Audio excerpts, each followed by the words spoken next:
Yo, what is up, Rovers? Pridewood here has made a tier list on Wuthering Waves, and as someone that's played the CBT1 and CBT2, I wanted to review it and give my takes. If you don't know about Pridewood, they do a lot of other gacha games, and they do like usually like reviews, build guides, blog posts, all that type of stuff. You got, going on the characters, what the characters do, information reviews, stuff like that. One of their most popular tier lists, I would say, is in Honkai Star Rail, and those usually get reviewed a lot by a lot of different people for their takes on it, because their takes are usually not the worst. They have stuff you can disagree with 100%, but it's usually like, I'd say it's on the upper end of tier lists that exist all around. So I definitely want to see what they are thinking and give my thoughts on it. So starting off here, they're actually doing it on the Tower of Adversity, which is like, if you don't know what that is, it's like your Abyss, it's like your MOC. It's going to be your resetting endgame, pretty much, your first resetting endgame. There is 3 different endgames inside of Wuthering Waves, besides Tower of Adversity being one of them. They said this was created from CB21 and CB2 players. Rivenus, Rex, and Staparu. Yep, these are pretty chill. Rivenus is talking to the guys made the big Google Doc, has like all the information on a lot of like Wonder Wings information, like min-maxing and stuff, and just like a lot of data compiled into a really nice Google Doc. If you haven't seen his content, definitely check out Rivenus. And I feel like most people know Staparu and Rexlent because they're pretty big in the seed. So what do they say here? This tier list assesses characters based on their combat potential in Wuthering Waves' current most demanding content, Tower of Adversity. TOA is mode similar to Genshin Expire Abyss and Honkai Star Wars Memory of Chaos and requires multiple teams. True. Strong echoes and good weapons. This mode offers a reasonable mix of boss encounters, elite packs, and AoE scenarios. True. And allowing characters to find a niche at the end. Yep. Tier is not the most mechanically demanding content, and Wuthering Waves of high difficulty holograms requiring much higher player skill levels. That is true. Yeah, the Adversity versus holograms is definitely going to be like 2 different tier lists, I feel like. Low-key, they might be able to make a tier list for every single hologram, I'm not going to lie. Because every boss hologram gets different moves and like different buffs to their kit at like different difficulties. So literally every single boss could have a tier list on it, low-key. Especially since there's bosses that are they're not immune, but they have higher resistance to certain elements based on what element they are. Like there's the Felian Bellingol, which is like a monkey, but he does like wind attack, so obviously he is resistant to arrow, so like Gion would fall off for that, criteria and categories. Okay, all characters are assumed to be utilized in their full best 3-man team, played with optimal rotation without mistakes. Okay, so it is like full vacuum, like their the best scenario. They're using maximum gold rarity echoes, considered to be best in slot, and half of subsets are designated as good, and then 13 are random. Okay. Compare characters within their role, main DPS, hybrid, and support. Okay. Don't want to just skim through all that. Alright. What's tags? Oh, just like more specific stuff. Alright, so let's see what they got going on here. So they have Gion, Yinlin, and Verena at T0 here. Seems they are fully sending the T0. They used to do like S, A, B, C, D, and so on, but recently they changed on their HSR tier list to doing tier 0, which I think is what like China does for their tier list. So it seems like they're going to just be starting with the tier 0 and just number-based tier listing from the start, from the get-go. Seems pretty good. So Gion S tier and Yinlin S tier makes sense. The Tower Adversity, if they don't change it, is going to be catered to Gion and Yinlin, but I mean that makes sense. That's what any game does for their end game, cater to the current on banner characters.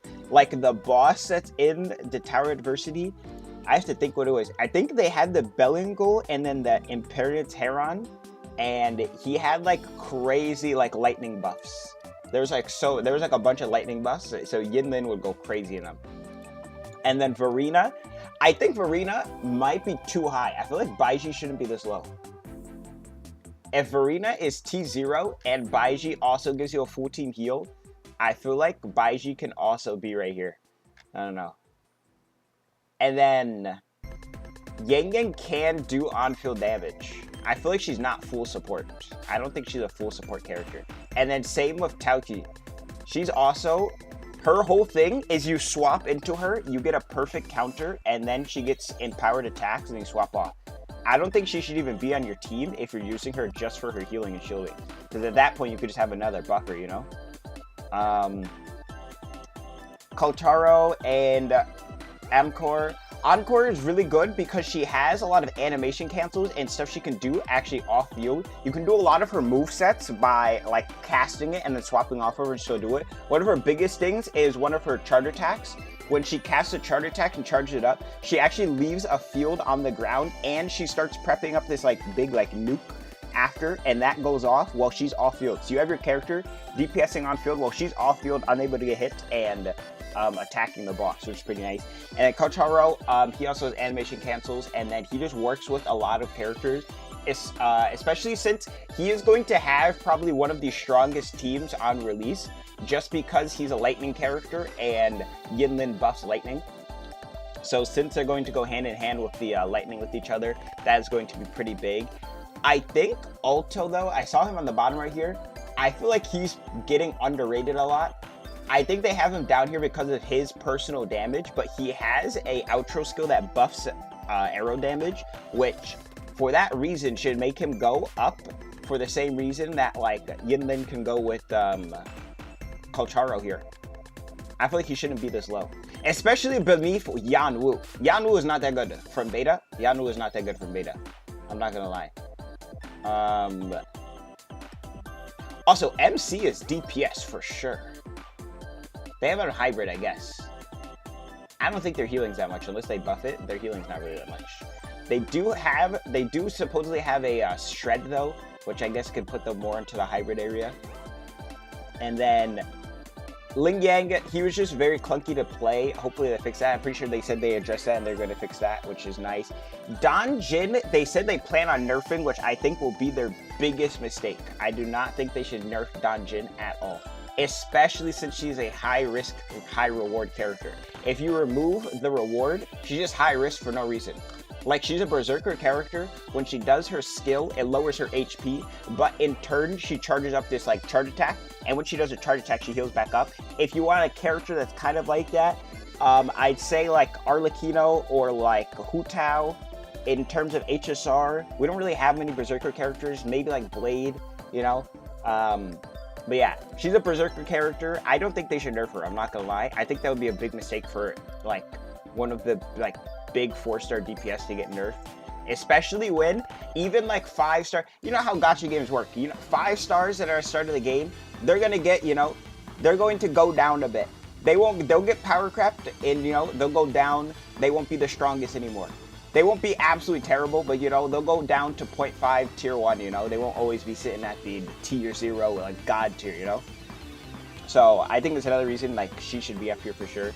I feel like Jan Jin, since she's getting reworked, like, we're not going to know what they're going to do for her, so maybe not have her on the tier list at all, I'm not going to lie. Maybe have her, like, a question mark. Sanhua has a very big normal attack buff. It's like 38%. Arguably could be in maybe 0.5, especially since that's more Teffy's thing, besides, like, the off-field damage. And then, what else? What else do I disagree with there? Chixia, I don't really know for Chixia. I had Chixia built. She has a really big nuke, but she has a lot of on-field damage. And the reason for this is she has like a meter, right? And as you do, she has like a, you know, she's going beep, beep, beep, beep, beep, beep, beep, right? And the meter goes down as you're using up the bullets. And then at the end, she charges up like this big shot, bang, right? And it's a guaranteed crit, which is really strong. But then it falls off because you have to stay on field to do that so much, right? So since she has to stay on field so long to do that, that's why it can like make her DPS fall off a little bit, even though she increases her damage when she's doing that. But her ult is really nice though. I feel like they should add that she does have an AoE with her ults, because they didn't have her a single target, but she does have AoE with her ult. Her ult is literally, I don't know, Reaper, Katarina, Samira, who else is big AoE ults in popular characters? I don't know, just spinning. People that spin around during their ult, you know, big ult. She's got an ult like that, you know, just shooting everyone around her. Bang, bang, bang, bang, bang, bang, bang, bang, bang, bang, you know. So yeah, I think that's all my takes though for the tier list. Let me know what you think if you've played the betas, or maybe you've just seen stuff on the characters and you know you have a different take or something. Let me know. I will see y'all.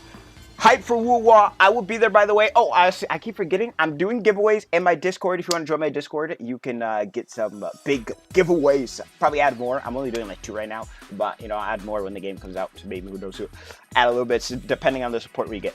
And yeah, with that, I will see y'all. Goodbye.